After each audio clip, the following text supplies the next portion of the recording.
1 minute ago, Diddy trial. Breaking Michael Jackson's death. Tied to secret parties, Kanye speaks. In a federal courtroom, now gripped by tension, Kanye West, under oath, issued a declaration that sent shockwaves through the gallery and ignited a media storm. The acclaimed rapper and producer accused Sean "Diddy" Combs, one of the most influential figures in the music industry, of being complicit in the death of pop icon Michael Jackson. Kanye did not hesitate. He named names. He cited specific dates. He detailed connections with a clarity that froze the jury and left observers stunned. "I'm not here to talk about music," Kanye stated firmly. "I'm here to talk about murder."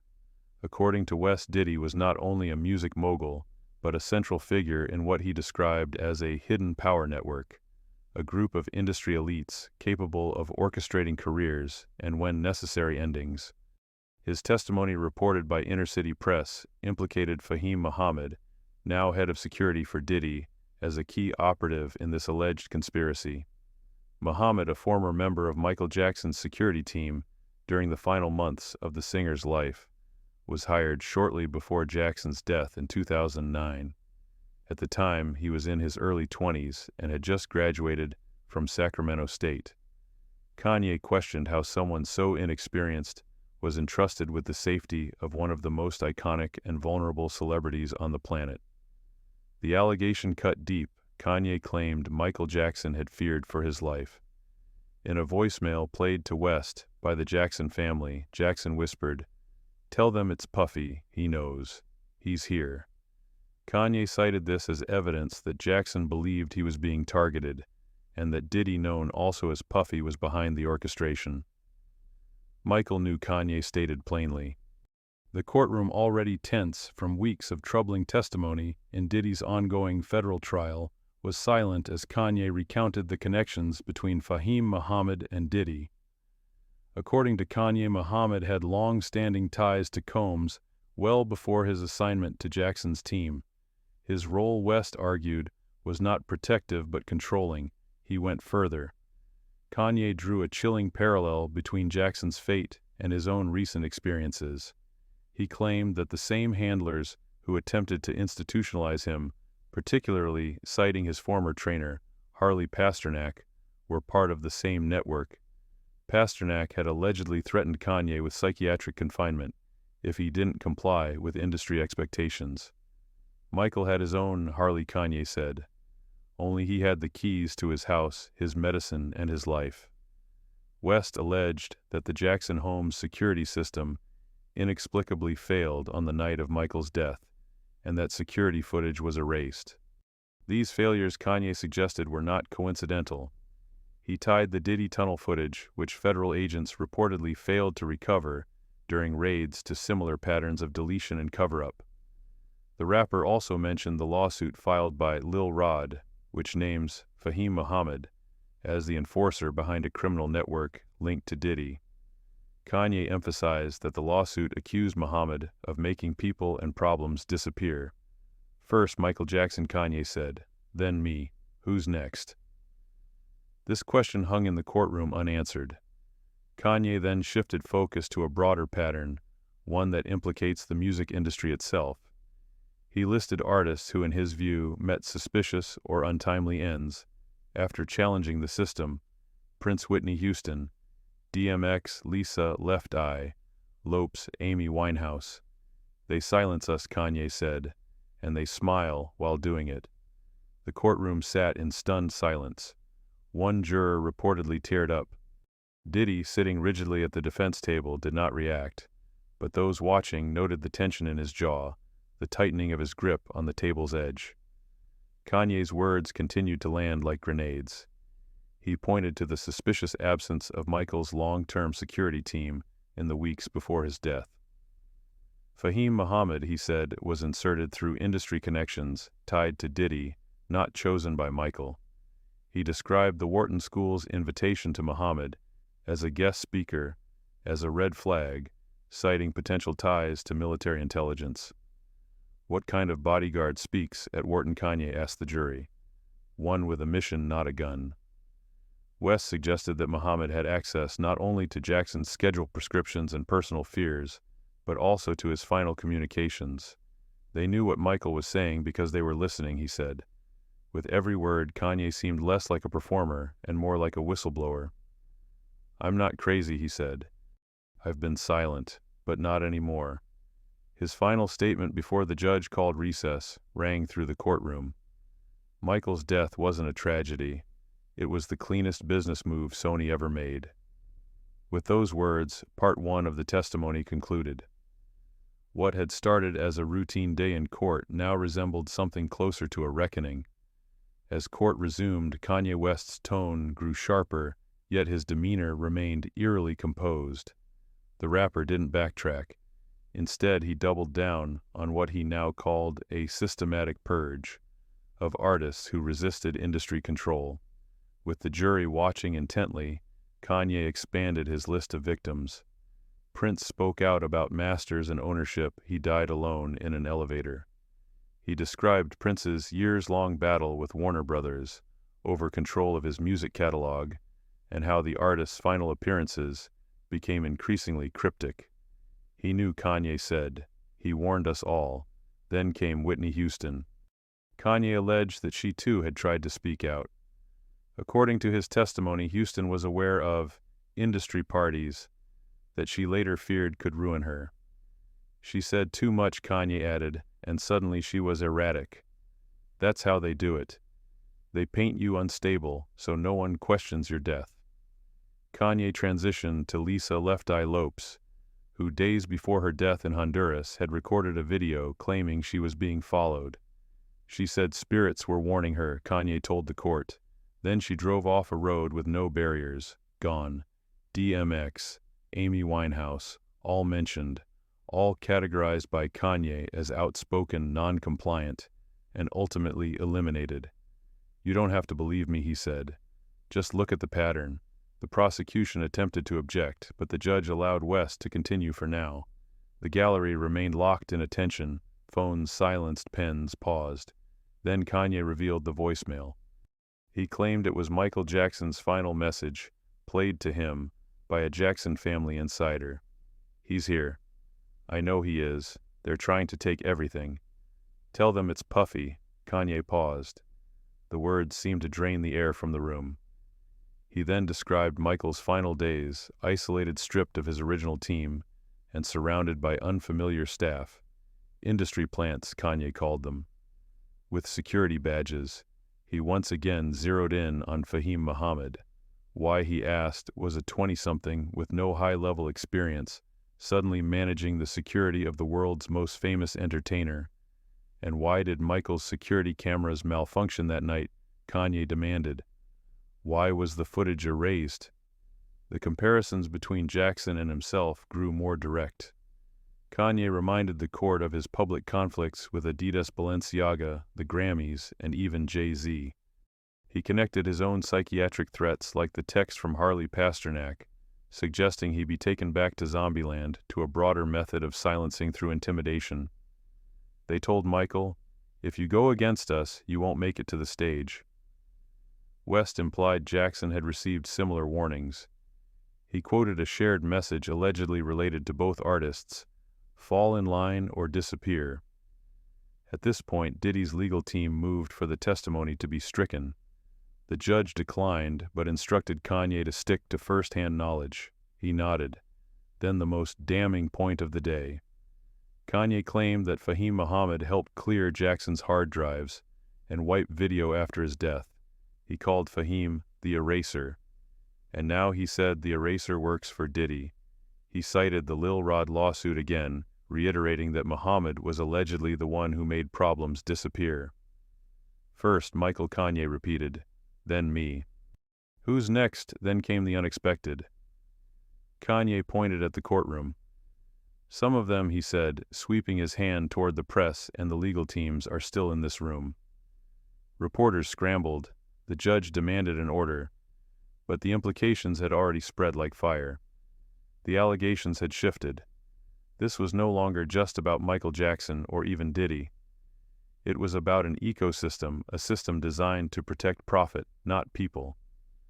a system Kanye alleged had developed methods to control discredit or remove artists who defied them. Handlers, threats, surveillance, psychiatric tactics, financial manipulation. The industry doesn't need you to die, Kanye said. It just needs you to be quiet. But if silence doesn't work, death is an option. Gasps rippled through the gallery. This isn't a conspiracy. This is corporate policy disguised as coincidence. Court reconvened with tightened security. Reporters' passes were double-checked. Cameras remained banned. But whispers spread through every hallway. What would Kanye say next? He didn't disappoint. Kanye began with the phrase, "This is not about Diddy anymore." It never really was. He claimed that Diddy was a cog in something far bigger, a front man, for an enterprise that stretches beyond music. We're talking about politicians, tech execs, military contracts. Think it's just entertainment, you're wrong. According to West, the entire structure of the entertainment industry was designed not to elevate talent, but to filter control. You're let in, not because you're good, but because you're useful. Kanye alleged that certain music deals, fashion endorsements, and personal relationships were assigned, not earned. They manufacture moments. They arrange marriages. They tell you who to feud with. And if you disobey, the handlers step in. He described a meeting with a major streaming executive in 2019. He said to me, "Your numbers don't matter. What matters is how manageable you are." Kanye then detailed how, after he refused to comply with corporate demands during his Adidas fallout, a mental health blitz was launched against him. They called me unfit. They tried to 51-150 me. They said I was dangerous for not being compliant. He displayed screenshots of text messages from Harley Pasternak, the trainer he previously accused of threatening to have him institutionalized. One message read, "If you don't behave, I'll have you drugged back into Zombieland." The courtroom murmured. The judge allowed the image to be submitted into evidence. Kanye claimed this strategy of psychiatric intimidation had also been used on other stars. He named Britney Spears and Amanda Bynes as victims of what he called guardianship suppression. They don't need to kill you. They just need to call you crazy and take control of your assets. He turned back to Michael Jackson. Michael wasn't crazy. He was cornered. According to Kanye, Jackson's attempt to regain control of his catalog was the tipping point. Once he challenged Sony, the countdown began. West then presented a breakdown of Sony's music ownership structure, linking their holdings to shell companies and joint ventures. "Follow the paper trail," he said. "It leads to one thing: control." He claimed the infamous final tour, "This Is It," was never about a comeback. It was a setup. Push him until he breaks. Film it. Monetize death. Kanye asserted that Michael was worth more dead than alive. He cited projections showing billions in posthumous revenue. You don't kill the artist. You invest in their martyrdom. Then he dropped a final bombshell for the day: internal AEG emails allegedly leaked by a whistleblower. One message reportedly said, "He doesn't have to survive the tour. Just opening night." Gasps again. The judge called for an immediate sidebar. Court recessed shortly after. In the hallway, reporters were already filing stories. Diddy's legal team declined to comment, but the prosecution looked rattled. Outside the courthouse, fans of Michael Jackson began gathering, and inside the question was no longer whether Kanye was credible, it was whether the system he described could withstand the light. Day 4 of testimony began, not with Kanye, but with an unexpected development. Members of the Jackson family requested to speak. Jermaine Jackson, brother of the late pop icon, stood in court. His voice was measured but resolute. "Kanye is not lying," he said. "Michael told us things we were too afraid to repeat, until now." He confirmed the existence of the voicemail Kanye mentioned. "We have it. We kept it private for years. We didn't want to believe what it meant. But when we heard Kanye say the words exactly as we remembered them, we knew it was time." LaToya Jackson issued a statement through her legal representative declaring, "Michael didn't die from addiction. He died from control, and the people responsible are still walking free. My brother was used, pushed, drugged, and discarded like a broken tool. We've stayed silent long enough." This testimony rattled the defense. Diddy sat motionless, but his lawyers exchanged tense glances. The energy in the courtroom shifted. There was no longer skepticism, there was fear. Diddy's attorneys attempted to challenge the admissibility, but the judge overruled. "This is now a matter of public interest," she said firmly, her voice echoing louder than before. "We will not suppress testimony that could be relevant to the truth." Kanye returned to the stand after the Jackson family spoke. His tone was quieter, but the content no less incendiary. "This is what they're afraid of," he said. "When victims talk, when patterns are exposed, when people connect the dots." He revealed that following Michael's death, he had been approached by unnamed executives who told him, "You saw what happened to the king of pop. Stay in line." He said the message wasn't a warning, it was a threat, and it wasn't subtle. "I was told straight up, play your part or disappear." West said he had been offered immunity protection money silence if he stopped talking about Jackson's case. "They wanted me to disappear into wealth," he said. "They thought I could be bought off. They were wrong. I chose the truth." He described a pattern of celebrity surveillance hotel rooms, bugged calls, monitored emails deleted remotely. "They don't need your password," Kanye explained. "They own the server. They're watching you before you even know you're a target." The court was then shown evidence from a private investigator hired by a former Jackson staffer. The report documented multiple instances of suspicious activity around Michael's home, including unregistered security personnel arriving the day before his death, and servers being removed by individuals not listed on payroll. Kanye's attorneys introduced the findings into evidence, presenting chain of custody logs, timestamps, and redacted personnel files. The documents showed that someone had replaced Michael's usual staff with anonymous hires from outside agencies, some of whom had links to Diddy's business network. A former maid from Neverland testified under subpoena. She recalled overhearing a hushed conversation between security members the week of Michael's death. "He knows too much. That's the problem." Then came the emotional turning point. Paris Jackson, Michael's daughter, submitted a handwritten statement through her legal proxy. Her message was quiet but raw with memory. "I was too young to understand back then," it read, "but I remember my dad crying. I remember him saying he felt trapped. I remember the fear. And now I remember the voice on the voicemail. It was real. It's always been real." The jury was visibly moved. One juror covered their face.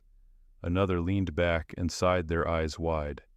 Even the judge briefly paused before continuing proceedings. Prosecutors requested a recess. Diddy's team sat in stony silence. No rebuttals were issued. Outside the courtroom, it was no longer just press. Activists, artists, former producers, and fans gathered by the hundreds. Some held photos of Prince Whitney Amy DMX. Others carried a banner that read, "Who's next?" A former Sony distribution manager came forward anonymously stating that he had seen internal memos referencing high-value artist transition plans. He said it wasn't worded like a hit list, but it sure felt like one. By late afternoon, multiple federal agencies were seen entering the courthouse. Unconfirmed reports indicated that an independent task force was being formed to review the circumstances of Michael Jackson's death with new testimony. That evening, the courtroom itself was sealed for inspection. Tech specialists were called in to examine evidence submissions, hard drives, and security documents. Forensic auditors were seen reviewing royalty statements and catalog rights connected to Jackson's posthumous earnings. A redacted spreadsheet presented in a closed session and later leaked showed suspicious transfers totaling over $73 million between offshore accounts within 2 weeks of Michael's death. Another witness, a former accountant from Sony Music's legal department, came forward with an encrypted thumb drive, alleging that it contained death benefit incentive contracts. The contents, according to early legal filings, included clauses that directly profited corporate partners if an artist's catalog was liquidated upon premature death. Meanwhile, statements from artists who had once been close to Michael began surfacing.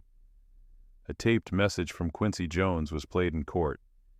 In it, he said Mike knew too much. He wasn't paranoid, he was aware. And there's a difference.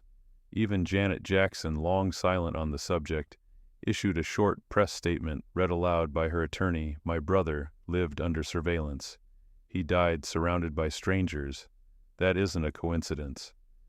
And so the trial stretched into the evening. Emergency lights glowed on marble walls as legal teams scrambled to request recesses, gag orders, or sealed motions. But the story had already escaped the courtroom. The world was watching. For the first time, the court wasn't just a courtroom, it had become a stage for a cultural reckoning. And the story was no longer about what Kanye said. It was about everything the system had tried to hide. What had begun as a single testimony now triggered a national tremor. On the morning of Day 5, the Department of Justice confirmed an internal review had commenced into the circumstances surrounding the death of Michael Jackson. Congressional aides leaked that oversight. Committees were now requesting documentation from Sony Music AEG Live and Bad Boy Entertainment. Meanwhile, Kanye West returned to the stand for a final full day of testimony. This time, he wasn't alone. Two former artists affiliated with Diddy came forward anonymously via pre-recorded video depositions. Both shared nearly identical stories, promises of success, followed by coercion, emotional abuse, financial exploitation, and finally attempts to silence them. One woman, her face blurred, said, I was told I could be the next big star, but only if I agreed to sign a contract that would put my rights under oversight. I asked what that meant.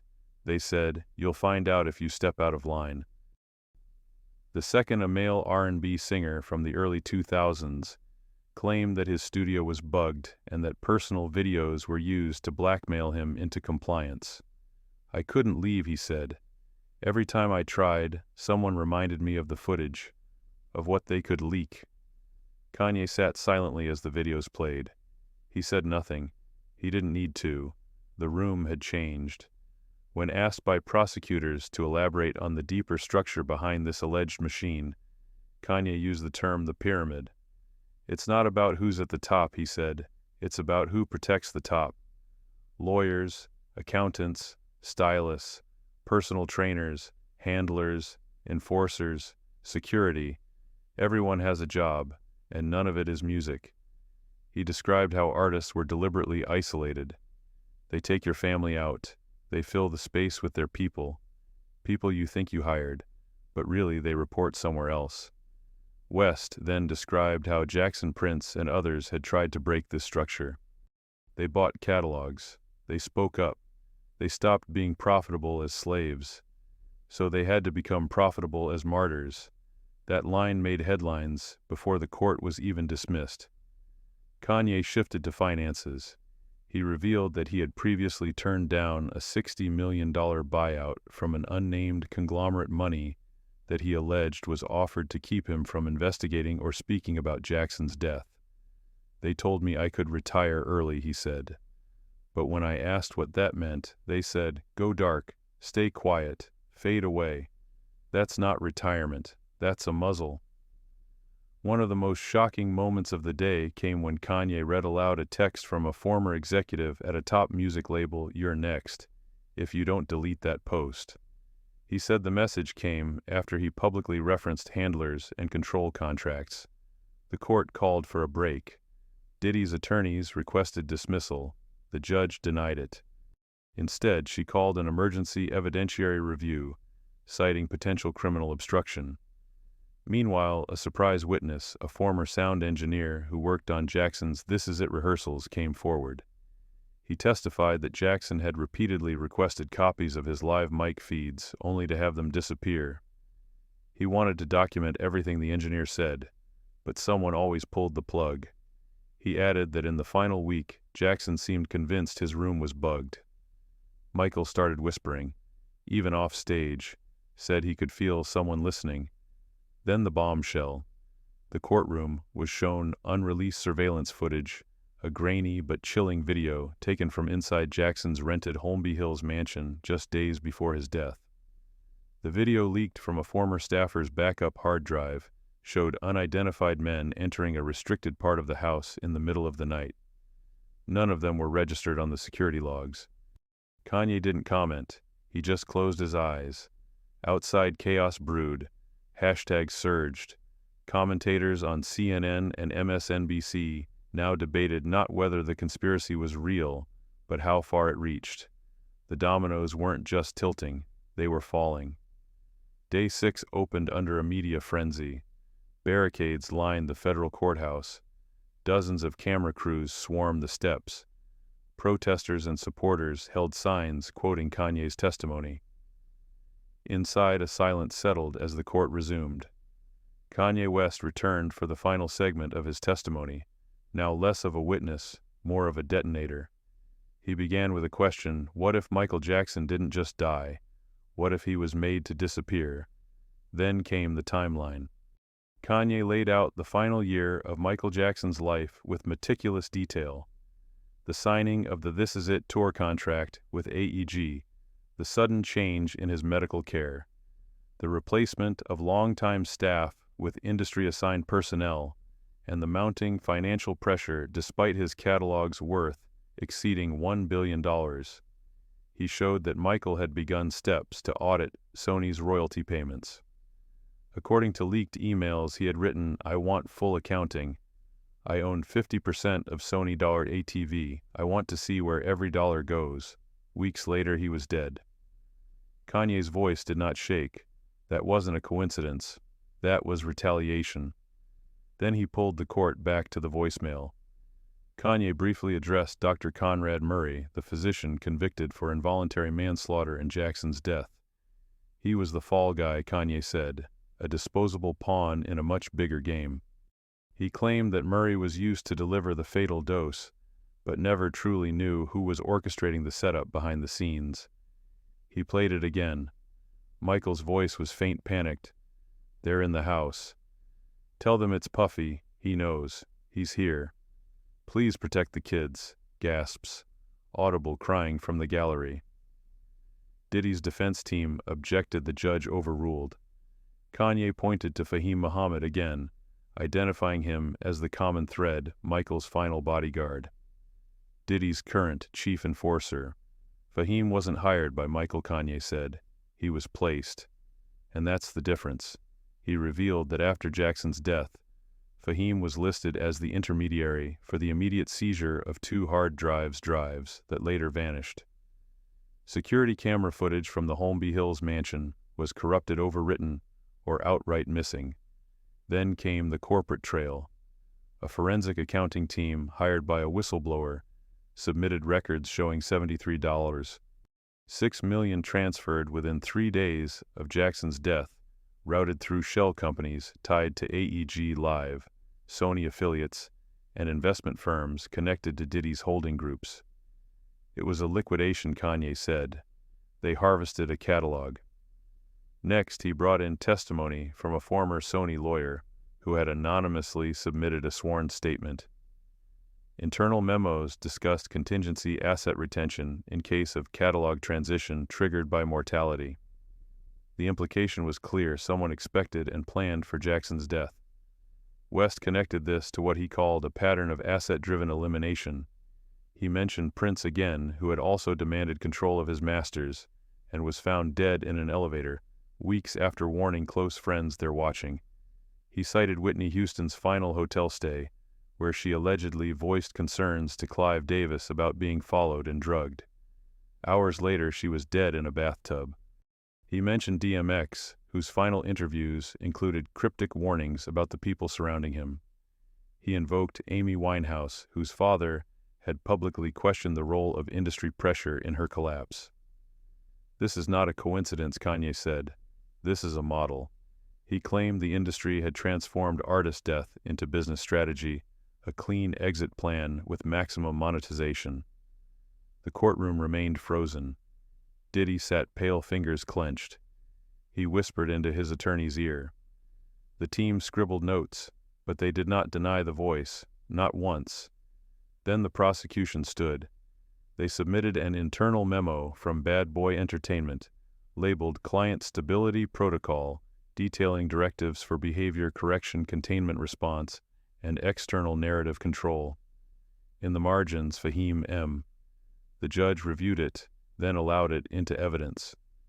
This court will not ignore the convergence of corporate structure and personal harm, she said. Kanye asked the court for one more moment. He pulled out a black folder. Inside were signed affidavits from 2 former estate managers who had worked with artists posthumously.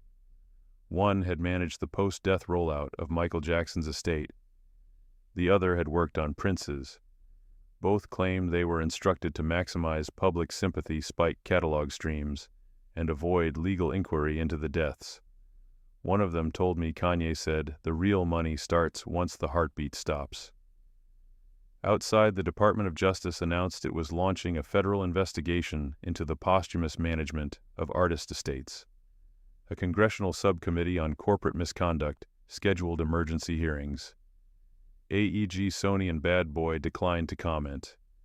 Stock prices for all 3 dropped by over 9% within 24 hours. Inside the courtroom, the jury sat motionless. Then Kanye finished, "This isn't about me. It's not even about Michael anymore. It's about power that thinks it's untouchable. And maybe, just maybe, that ends today." He stepped down. Reporters flooded the hallway. A senior investigator with the IRS was seen entering the judge's chambers. A court-martial escorted Fahim Muhammad out the side door, not under arrest, but under pressure. Within hours, news broke that subpoenas had been issued. Grand jury preparations were underway. Kanye West had not just testified. He had detonated a silence. He had peeled back the curtain, and what stood behind it was not a man, it was a machine.